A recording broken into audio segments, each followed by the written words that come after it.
নমস্কার সেসব অ্যাসপিরেন্টদের যারা 29 তারিখ থেকে 29/1/2026 থেকে 17/2/2026 মধ্যে টোটাল 15 ডেজের যে ইন্টারভিউ আছে তাদের জন্য। ঠিক আছে, এটা কি আমি একজন পুলিশ কর্মী, ঠিক আছে, সাথে আমার পোস্টিং হচ্ছে ভবানী ভবন কনস্টেবল।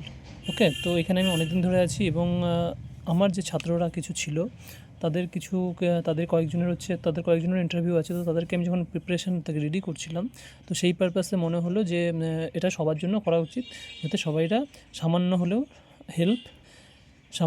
হেল্প আমার দ্বারা উপকৃত হয়। ঠিক আছে, তো এটার একটা পুরা রোড ম্যাপ আসবে।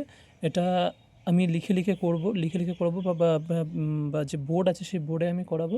তো হয়তো যাদের কালকে বা পরশুদিন বা এইটা শুরুতেই যাদের এক্সাম ফার্স্ট যাদের এক্সাম, তাদের হয়তো কোনো হেল্প হবে না, কিন্তু যারা পরের দিকে এক্সাম থাকবে, তারা কিন্তু যারা আপ টু 06 থেকে 02-এর পর থেকে যাদের পরীক্ষা থাকবে, তারা কিন্তু এখানে অনেক সুবিধা পাবে। ঠিক আছে, তো কিছু যেগুলো ট্যাকটিক্যাল, যেগুলো হয়তো সবারই নিশ্চয়ই কোনো একটা প্রিপারেশান আছে, কিন্তু তবুও কীভাবে কতজনের প্যানেল হয়, কীভাবে কী হয়, সেটার আমি বিস্তারিত ভিডিও কিন্তু পরের বার থেকে আসতে থাকবে। তো চেষ্টা করবে পাশে থাকার আর নতুন কিছু জানার।